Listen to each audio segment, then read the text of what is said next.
સતગુરુ મહારાજની જય. સત્ય સનાતન ધર્મની જય. શ્વાસે શ્વાસે સ્મરણ કરી લે અર્જુન યોગી ધ્યાની, આ સોહમ શબ્દને સિદ્ધ કરી લે એમ કહે છે કૃષ્ણ મુરારી. સર્વે સંતો મહંતો ભક્તો જ્ઞાની હંસો અને જિજ્ઞાસુ આત્માઓને વંદન સાથે જય ગુરુ મહારાજ. આજે આપણા ભક્ત કવિ નરસિંહ મહેતાની એક ભજન વાણીને મતિ અનુસાર સમજવાનો પ્રયત્ન કરવો છે. ભજનના શબ્દો છે વાસ નહીં જ્યાં વૈષ્ણવ કેરો, અને આ ભજનને મારી અલ્પમતિથી સમજવાનો પ્રયત્ન કરું છું. અને એમાં જે કાંઈ નાની મોટી ભૂલ રહે ત્રુટિ રહે એ બધી મારી છે, પણ આપ મોટું મન રાખીને ક્ષમા કરશો. તો જોઈએ ભજનના શબ્દો. પહેલી કડીમાં નરસિંહ મહેતા શું કહે છે કે વાસ નહીં જ્યાં વૈષ્ણવ કેરો, ત્યાં નવ વશીએ વાસળિયા. શ્વાસે શ્વાસે ન હરિ સમરણ, તો શ્વાસ ધમણ કેરી સાસડિયા. વાસ નહીં જ્યાં વૈષ્ણવ કેરો, ત્યાં નવ વશીએ વાસળિયા. હવે નરસિંહ મહેતાએ અહીં ભજનની પહેલી કડીમાં જીવનો હાસો વસવાટ ક્યાં હોવો જોઈએ અને હરિસ્મરણ વિનાના શ્વાસ નકામા છે, એ બે બાબતને અહીં સમજાવી છે. પહેલા ચરણમાં કીધું કે વાસ નહીં જ્યાં વૈષ્ણવ કેરો, એટલે કે જ્યાં વૈષ્ણવનો વાસ ન હોય ત્યાં જીવને રહેવું યોગ્ય નથી. વાસ એટલે વસવાટ, અગર તો રહેવું એવો અર્થ. પણ અહીં વૈષ્ણવ શબ્દની ગહનતા સમજવા જેવી છે. અહીં વૈષ્ણવનો અર્થ કોઈ પંથ, કોઈ સંપ્રદાય કે કોઈ પંથનો વ્યક્તિ એવો અર્થ નથી. પણ નરસિંહ મહેતાએ એમની જ એક વાણીમાં કીધું છે અને હાસા વૈષ્ણવના લક્ષણ બતાવ્યા છે કે વૈષ્ણવજન તો તેને કહીએ જે પીડ પરાઈ જાણે રે, પર દુખે જે ઉપકાર કરે તો એ મન અભિમાન ન આણે રે. બીજાના દુઃખને જે જાણે અને બીજાના દુઃખમાં ભાગ લે, એને મદદ કરે, એની ઉપર ઉપકાર કરે, અને સતાય લેશ માત્ર એવું અભિમાન ન રાખે કે મેં એને મદદ કરી, મેં એની ઉપર ઉપકાર કર્યો, એવો જરાય અભિમાન ન રાખે. આવો પરોપકારી જાગૃત જીવ એને વૈષ્ણવ કીધો છે. જોકે નરસિંહ મહેતાએ તો એ ભજનમાં હાચા વૈષ્ણવના 21 ગુણ બતાવ્યા છે, પણ એ બધાની ચર્ચા આપણે અહીં નથી કરવી. પણ ટૂંકમાં જે આત્મામાં સ્થિર છે, જે હરિમય જીવે છે, જેનું મન પરમાત્માના નામમાં લાગેલું છે, આત્મજ્ઞાનમાં જાગૃત છે, એને વૈષ્ણવ કીધું છે. તો આવા હાસા વૈષ્ણવનો વાસ નથી, ત્યાં વસવાની નરસિંહ મહેતા ના પાડે છે. ત્યાં નવ વચ્ચે વાસળિયા. તો આગળ કીધું એવા વૈષ્ણવનો વાસ નથી, ત્યાં વાસ ન કરવો. જે જગ્યાએ ભગવાનના હાસા ભક્તો નથી ત્યાં જીવને રહેવું યોગ્ય નથી. વાસળિયાનો અર્થ થાય છે જીવ અથવા તો વ્યક્તિ. અને તત્વાર્થની રીતે જોઈએ તો શરીરમાં રહેવું એ હાસો વાસ નથી, પણ આત્મામાં એટલે કે આત્મભાવમાં રહેવું ને એ હાસો વાસ છે. પછીની પંક્તિમાં કીધું કે શ્વાસે શ્વાસે ન હરિ સમરણ, તો શ્વાસ ધમણ કેરી સાસડિયા. આ પંક્તિમાં નરસિંહ મહેતાએ જીવને તીખી ટકોર કરી છે અને એવું કીધું છે કે પ્રત્યેક શ્વાસની આવન જાવનમાં હરિ નામનું સ્મરણ હોવું જોઈએ, અને જો શ્વાસોશ્વાસમાં હરિ સ્મરણ ન હોય એ શ્વાસ નકામા છે. હરિ સ્મરણ વિનાના શ્વાસ એ લુહારની ધમણ જેવા છે, કારણ કે લુહારની ધમણ પણ ફેફસાની જેમ હવા અંદર લે છે અને બહાર કાઢે છે.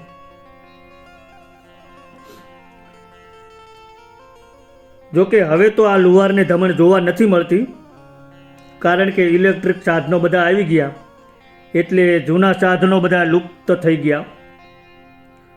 પણ પહેલાંના જમાનામાં લુહાર પોતાની કોયડમાં ધમણ વાપરતા, અને એમાં જેમ હાર્મોનિયમમાં પડવાળી ધમણ આવે છે ને, એવી જ રીતે પશુના ચામડામાંથી બનેલી પડવાળી ધમણ આવતી, અને ભઠ્ઠીમાં અગ્નિને તીવ્ર બનાવવા માટે લુહાર કોયડમાં એ ધમણ રાખતા. જ્યારે ભઠ્ઠીમાં અગ્નિ વધારવો હોય ત્યારે એક હાથે દોરી ખેંચી અને ધમણ ચલાવતા,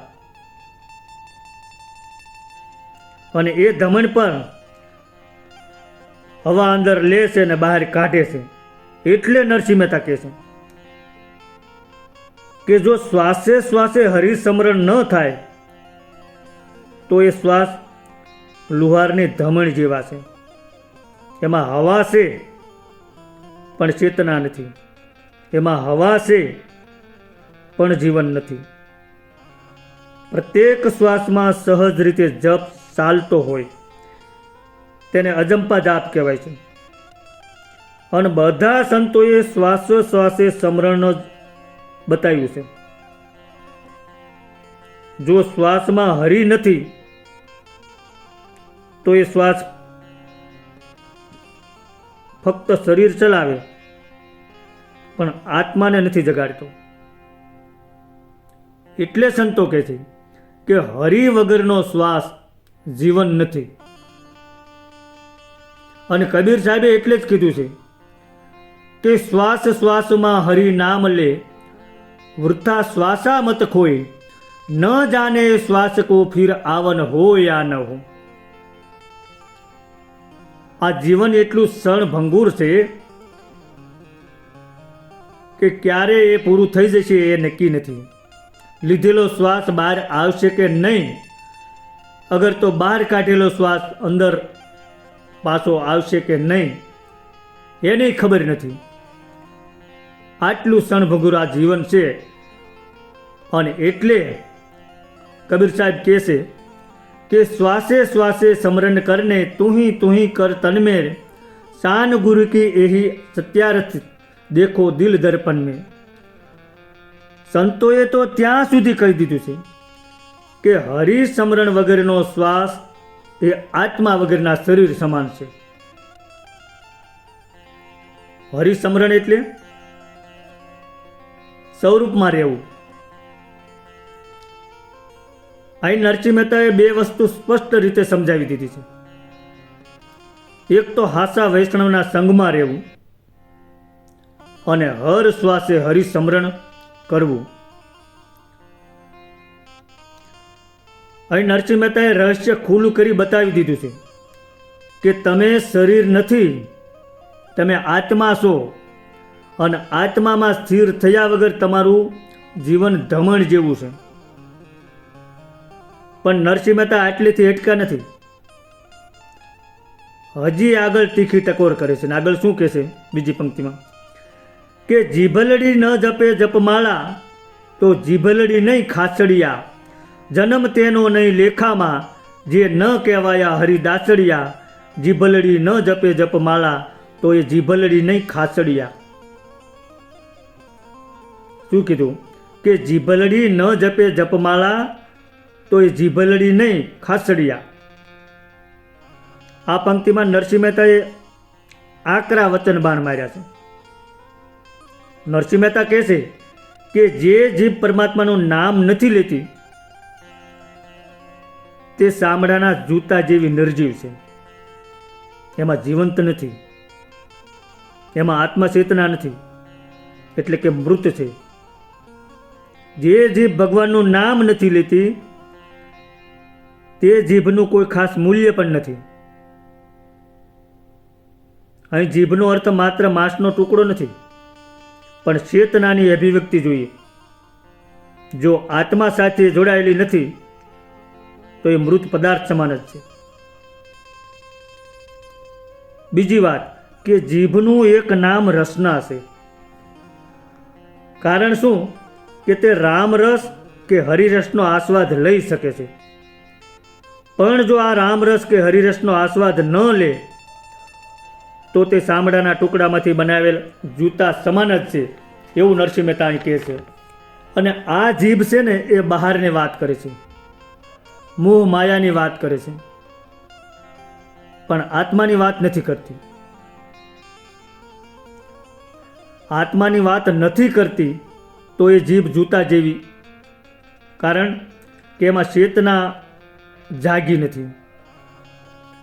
પાછળની પંક્તિમાં કીધું કે જન્મ તેનો નહીં લેખામાં, જે ન કહેવાયા હરિદાસડિયા. તો આ પંક્તિનો કહેવાનો ભાવાર્થ એ છે કે જે જીવ ભગવાનનો દાસ બન્યો નથી તેનો જન્મ સાચી ગણતરીમાં નથી. એનો જન્મ અગર એનું જીવન કોઈ મહત્વપૂર્ણ નથી. લેખા એટલે અસ્તિત્વની સાચી નોંધ, પણ આત્મામાં સ્થિર થયા વગર જન્મ અસ્તિત્વમાં ગણાતો નથી, વ્યર્થ છે. માતાએ શરીર આપ્યું પણ આત્મા હજી જાગૃત નથી થયો. હરિદાસડિયા, હરિદાસડિયા એટલે હરિનો દાસ, અને હરિદાસ એટલે જેમાં કોઈ અભિમાન નથી, કોઈ અહંકાર નથી, જેમાં હું નથી પણ હરિ છે એવો જાગૃત ભાવ હોય ને તો એ હરિનો દાસ કહેવાય. પણ જો આવા હરિના દાસ ન થઈ શક્યા તો જીવન વ્યર્થ છે, તેનો જન્મ નિરર્થક છે. નરસિંહ મહેતા કહે છે કે જીવનનો હેતુ માત્ર ખાવું પીવું, માત્ર કમાવું જ નહીં, પણ આત્માને ઓળખવાનો છે, સ્વરૂપને જાણવાનો છે. જ્યાં સુધી આત્માની ઓળખ નથી થઈ અને જ્યાં સુધી તમે સ્વરૂપને જાણ્યું નથી ત્યાં સુધી તમે શરીર છો, અને ત્યાં સુધી તમે મૃત્યુમાં છો. જ્યારે તમે આત્મા બનશો ત્યારે તમે અમર બનશો. નરસિંહ મહેતાનો કહેવાનો આશય એ છે કે શ્વાસ તો બધા લે, પણ હરિસ્મરણ સાથે શ્વાસ લેવો ને એ સાધના છે. જીભ તો બધા પાસે છે, પણ આત્મા સાથે બોલતી નથી. આત્મા સાથે બોલતી જીભ એ ભક્તિ છે. જન્મ તો બધા લે, પણ આત્મભાવની જાગૃતિમાં જન્મવું ને એ જ સાચી મુક્તિ છે.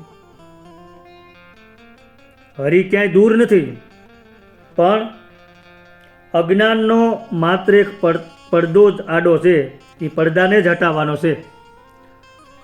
હવે છેલ્લી કડીમાં નરસિંહ મહેતા આગળ શું કહે છે કે મોહનજીની માયા પાખે અવર માયા જમ ફાંસડિયા, ભણે નરસિંહો તેણે ભારે મારી માવલડી નવ માસડિયા. મોહનજીની માયા પાખે અવર માયા જમ ફાંસડિયા. નરસિંહ મહેતાએ અહીં બે પ્રકારની માયાની વાત કરી છે. આ દુનિયામાં જીવ એકલો નથી. જીવને હંમેશા કોઈ ને કોઈ માયા પકડી રાખે છે. એટલે નરસિંહ મહેતા અહીં બે પ્રકારની માયાની વાત કરી છે. એક માયા છે મોહનની માયા, એટલે કે પરમાત્મા પ્રત્યેની માયા. અહીં મોહન એટલે માત્ર શ્રી કૃષ્ણની ગણતરી નથી, પણ તમારું પોતાનું ચેતન સ્વરૂપ. મોહનની માયા એટલે આત્માનો પ્રેમ, સત્સંગમાં રસ, સત્યની તલપ, હરિસ્મરણમાં આનંદ. આ છે મોહનની માયા. અને આ માયા બાંધતી નથી, મુક્ત કરે છે. આ માયા તમને તમારા સ્વરૂપ સુધી લઈ જાય છે. હવે બીજી માયા કીધી, અવર માયા. તો અવર માયા એટલે દુનિયાવી માયા. આ દુનિયાવી માયાનો મોહ છે ને, એ તો જમની ફાંસી છે. અવર માયા તો શરીરનો મોહ, સંસારનો મોહ, અહંકાર, મમત્વ, ઈચ્છાઓ, વિષય વાસના, આ બધી અવર માયા છે. આ સંસારની માયા. અને આ જીવને છે ને જન્મ મરણના બંધનમાં પકડી રાખે છે અને મરણ તરફ લઈ જાય છે. એટલે નરસિંહ માતા કહે છે કે ભગવાનની માયા સિવાય બીજી બધી માયા બંધન કરતા જ છે, યમરાજનો ફાંસો જ છે. માત્ર એક મોહનની માયા જ આત્મામાં ચીર કરે છે. મોહનની માયા એટલે ભગવાનનો પ્રેમ. અને પછીની પંક્તિમાં કીધું કે ભણે નરસૈયો તેણે ભારે મારી માવલડી નવ માસડિયા. તો સંત નરસિંહ મહેતા અહીં એમ કહે છે કે માતાએ 9 મહિના ઉદરમાં રાખી, અપાર કષ્ટ સહન કરીને, અનેક દુઃખ વેઠીને આ શરીર આપ્યું. પણ જો આ જીવ આત્માને ઓળખ્યા વગર જતો રહે તો આ જન્મ વ્યર્થ ગયો. માતાએ 9 મહિના ગર્ભમાં રાખી અને જન્મ આપ્યો, તે ભારે દુઃખ વ્યર્થ ગયું. જીવ આત્મજ્ઞાન સુધી ન પહોંચે તો જીવનનો હેતુ પૂર્ણ થતો નથી. હવે અહીં માતા એટલે પ્રકૃતિ અને જન્મ એટલે માનવ શરીર. માનવ શરીર કેમ મળ્યું છે, શા માટે મળ્યું છે? માત્ર ખાવા પીવાને મોજ મજા કરવા માટે નથી મળ્યું, માત્ર કમાવા માટે નથી મળ્યું, માત્ર સુખ ભોગ માટે નથી મળ્યું, પણ પોતાના સ્વરૂપને ઓળખવા માટે મળ્યું છે. જો જીવ પોતાને ઓળખ્યા વગર જતો રહે તો માતાનો પ્રયત્ન બધો અધૂરો રહ્યો અને ફરી પાછું જન્મ મરણના ચક્કરમાં આવવું પડે. આત્મ જાગૃતિ એ હાસું જીવન છે. એટલે નરસિંહ મહેતા જીવને કડવું સત્ય કહે છે કે તમે માતાના ગર્ભમાંથી જન્મા પણ હજી ભગવાનમાં જન્મા નથી, તેથી તમારો હાચો જન્મ થયો નથી અને તમે હજી માયાના ફાંસામાં છો. હવે અહીં હાચો જન્મ એટલે આત્મજાગૃતિ. સત્ય જ્ઞાન થકી આત્મજાગૃતિ આવે અને જીવને એવું સમજાય કે હું દેહ નથી, હું આત્મા છું, અને એ આત્મભાવમાં સ્થિર રહી શકે તો એને જન્મ મરણ મટે છે. ભજનમાં છેલ્લી કડીમાં છેલ્લો શબ્દ 9 માસડિયા, એ શબ્દ આધ્યાત્મિક રીતે સમજવા જેવો છે. અહીં 9નો અર્થ સંખ્યાત્મક પણ છે અને પ્રતિકાત્મક પણ છે. કારણ કે આ દેહરૂપી નગરીના 9 દ્વાર કહેવાય છે, જેમાં 2 આંખ, 2 કાન, 2 નાક, મોઢું, ગુદા અને ઉપસ્થ. સુરતા આ 9 દ્વારથી બહાર જાય છે. જો આ સુરતા 9 દ્વારમાંથી બહાર ભાગવાનું છોડે અને અંદર વળે ત્યારે આત્મબોધ પ્રગટ થાય છે. આને પ્રતીકમાં કહ્યું માવલડી 9 માસડિયા. શરીરનો જન્મ માતાથી થયો, પણ જ્ઞાનનું પ્રાગટ્ય જાગૃતિથી થાય છે. જ્યારે સુરતા સ્વરૂપમાં સ્થિર થાય ત્યારે નવું જીવન શરૂ થાય છે. નરસિંહ મહેતા આ સ્વરૂપ સ્થિતિમાં સ્થિર થાવ તો જમની ફાંસી મટી જાય છે. પછી જન્મ મરણના ચક્કરમાં આવવું પડતું નથી. એવો સંદેશો આપણને આ ભજનમાં નરસિંહ મહેતા આપી જાય છે. સદગુરુ ભગવાનની જય.